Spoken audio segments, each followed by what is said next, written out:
بسم اللہ الرحمن الرحیم۔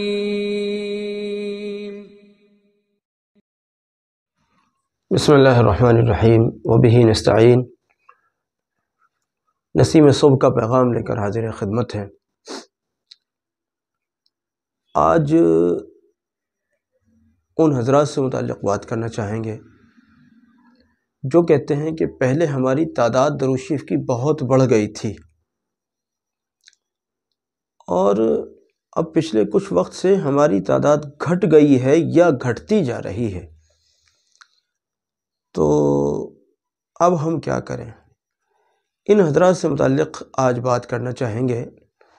آپ نے دیکھا ہوگا کئی لوگ ایسے ملتے ہیں یا ایسے مل جاتے ہیں جن کا واقعی یہ مسئلہ ہوتا ہے کہ پہلے وہ لاکھوں میں پڑھ رہے تھے یا کوئی اور ایسی بڑی مناسب مقدار میں پڑھ رہے تھے، پھر اللہ جانے اچانک کیا ہوا کہ ان کو بیک لگ گیا اور وہ لاکھوں میں پڑھ رہے تھے تو ہزاروں میں ہو گئے، اور ہزاروں میں پڑھ رہے تھے تو اور نیچے آ گئے، یا پھر پہلے بڑی کیفیات کھلنے لگی تھیں اور اب وہ ساری کیفیات درہم برہم ہو کر بس تسبیح پڑھ رہے ہیں، درود شریف پڑھ رہے ہیں، کیفیات وغیرہ کہاں چلی گئیں پتہ نہیں چلا۔ کئی بار اس طرح کے مسائل لوگوں کو پیش آتے ہیں۔ تو دیکھیے، اگر تعداد گھٹ گئی ہے یا کیفیت ختم ہو گئی ہے یا کم ہو گئی ہے، اس کی بہت ساری وجہ ہو سکتی ہیں۔ میں کئی ایک وجہوں کو گنواتا ہوں، ان میں سے کوئی وجہ آپ کے ساتھ میچ کر رہی ہو تو سمجھیے یہ بات آپ کے لیے ہے، اور اگر وہ وجہ آپ کے متعلق ایک نہیں بلکہ ایک سے زیادہ وجوہات اگر میچ کر رہی ہوں تو پھر وہ اس پر آپ کو توجہ کرنی چاہیے۔ ایک بات ہوتی ہے، کئی بار ہم درود شریف پڑھ رہے تھے، بڑھ رہے تھے، چڑھ رہے تھے، اللہ کی پناہ، اللہ کی پناہ، اللہ کی پناہ، کوئی گناہ سرزد ہو گیا۔ گناہ سرزد ہو جانے سے یا تو درود شریف کی پڑھنے کی توفیق چھن گئی، اللہ ہماری حفاظت رکھے، اللہ ہماری حفاظت رکھے، اللہ ہماری حفاظت رکھے، یا پھر وہ کیفیت متاثر ہو گئی۔ اب آپ کہیں گے کہ ہم سے جب گناہ سرزد ہو گیا تھا اور ہمیں اس کا احساس ہو گیا تھا تو ہم نے فوراً استغفار کر لیا تھا۔ بالکل، بہت اچھا آپ نے کیا۔ اگر استغفار کر لیا تھا تو استغفار کرنے کے متعلق یہی تو ذکر ہے نا کہ توبہ گناہوں کو مٹا دیتی ہے۔ ایسا تو نہیں ہے نا کہ آپ نے توبہ کی اور جو روحانیت آپ کھو بیٹھے تھے وہ روحانیت بھی فوراً مل جائے گی، ایسا تو نہیں ہے نا۔ جس روحانیت کو کھو بیٹھے ہیں اس روحانیت کو پانے کے لیے تو دوبارہ سے ریاضتیں اور مجاہدے کرنے پڑیں گے۔ یہ اللہ رب العزت کی عطا کی بات رہی کہ وہ بغیر لمبی چوڑی ریاضتیں کروائے ہی آپ کو عطا فرما دے۔ یہ مسئلہ اپنی جگہ رہا۔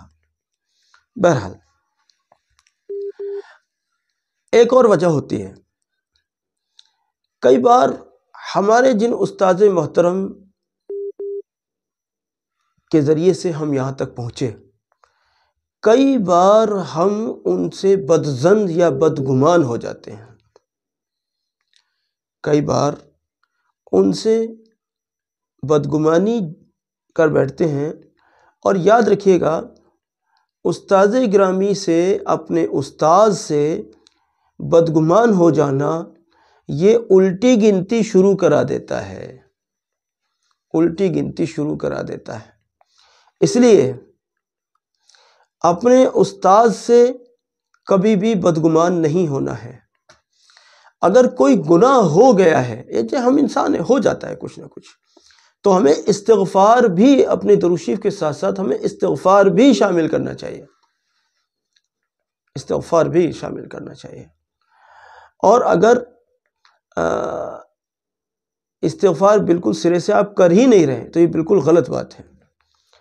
استغفار ضرور کریں کچھ نہ کچھ، کہ یہ سنت ہے، ہماری ضرورت ہے، ہماری ضرورت ہے، سنت ہے۔ آپ چاہتے ہیں کہ درود شریف پر استقامت رہے تو پہلے نمبر پر گناہوں کو چھوڑیے، لایانی کو چھوڑیے، ہر بری عادت کو چھوڑیے، اور چھوٹ گئی ہے تب بھی، اور ابھی چھوٹی نہیں ہے، ہم چھوڑنے کی لائن میں لگ رہے ہیں تب بھی استغفار ضرور پڑھیے، استغفار ضرور پڑھیے۔ استغفار کے بغیر چارہ نہیں ہے، استغفار ضرور پڑھیے، چاہے 100 مرتبہ ہی پڑھیے لیکن استغفار پڑھیے۔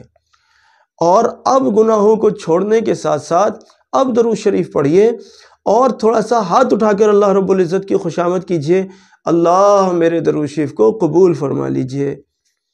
اس درود شریف سے جو بھی اللہ و رسول صلی اللہ علیہ وسلم کا قرب، رضا، عطا، اللہ جو بھی آپ نے اس میں انوار، برکات، دنیا کی آخرت کی جو بھی خیر اور بھلائیاں رکھی ہیں، سب کی سب مجھے عطا فرما دیجئے۔